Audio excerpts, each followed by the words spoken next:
Мендер бұл өнер арнасы. Арнаға тіркеліп лайк басып пікір қалдырыңыз. Бүгінгі тақырыпта Елдос Колобокқа кім баласын бергісі келді? Оны естігенде боздап жыладық. Осы туралы айтамыз. Асаба әзілкеш Колобок лақап атымен танылған Елдос Қадырханов Табуы бағдарламасына берген сұхбатына өзінен қойылған диагноз туралы ашық айтты. Әзілкешке дәрігерлер оның балалы болу мүмкіндігі аз екенін айтқан. Қазақы емді де көрдік, дамыған өте қатты дамыған елді де көрдік, көп қаражат талап ететін отанын да көрдік. Енді де күту керек. Өз арамызда бала асырап аламыз ба деген тақырыпты да қозғадық. Кез келген әйелдің арманы балалы болу, дүниеге бала әкелу, ана атану, ана махаббатын сезіну.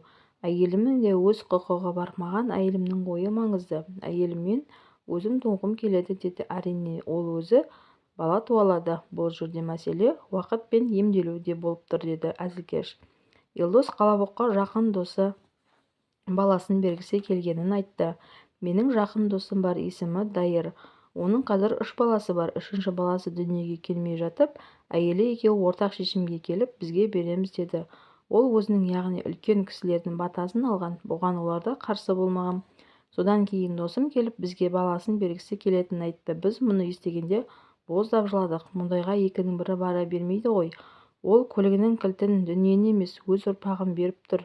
Әйелі перзентханадан шыққан бойда баланы алып кетіңдер деп тұр. Мен де өз отбасыммен ақылдастым.